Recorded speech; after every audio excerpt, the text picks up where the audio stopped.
said, well, you ought to talk to our U.S. Senate candidate. He's got a son named Peyton. My kids are too old to rename at this point, but it's an exciting thing. I was going to read this letter from Speaker Pelosi to you, but I don't speak these words. I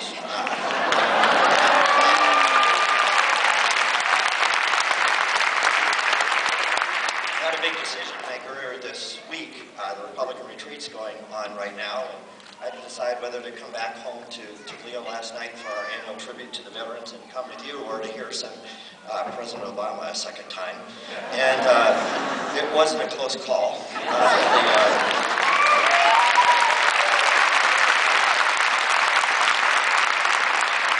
Yesterday morning on WNDU, they were asking me some things about the State of the Union. One email question came in and said, are you going to say no to everything this president proposes? And it was so great being from the party of no to say, yes.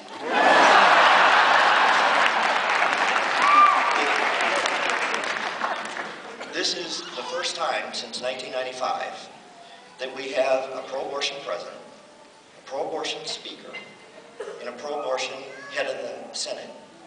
This past year, we've increased funding for abortion more than any time since 1995. We've increased funding for Planned Parenthood to do abortions around the world. We've taken off restrictions. The president changed executive orders, that we've provided funding, that the health care bill that thus far hasn't passed, Planned Parenthood said would put a Planned Parenthood clinic in every county in America. This is the biggest single attempt to expand abortion in American history.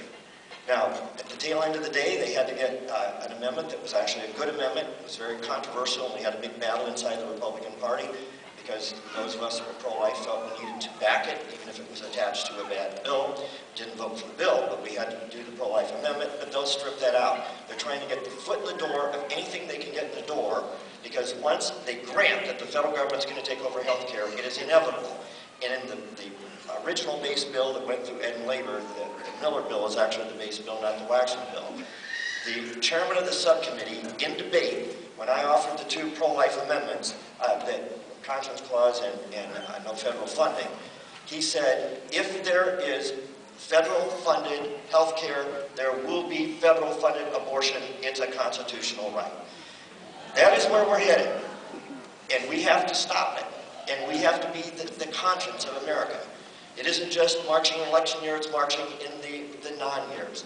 That whether we win or lose, there'll be good times when we seem to make a little progress, and hopefully eventually we'll ban at least the public funding and overturn Roe v. Wade, and maybe we won't. But when you come out on cold mornings every year in this area and in Washington, it's a conscience mark. Everybody who sees it on TV, everybody who sees it in the newspaper, everybody in the community that says, we will not go away. Years ago, I got to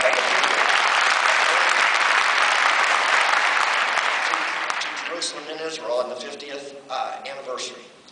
That my wife Diane and Denny Hatcher and I had gone into the Old City. As we were coming out, we saw lots of their youth marching around for their children's march. Lots of Orthodox and ultra-Orthodox who are very pro-life and have big families.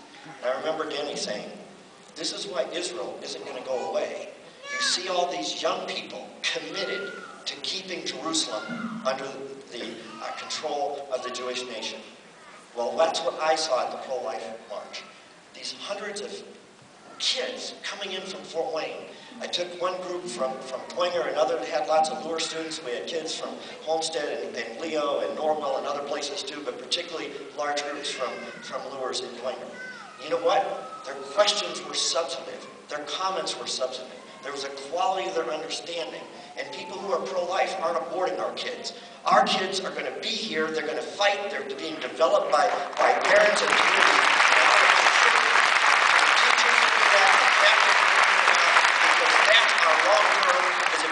Get it done with us, our kids are going to win. Thank you very much.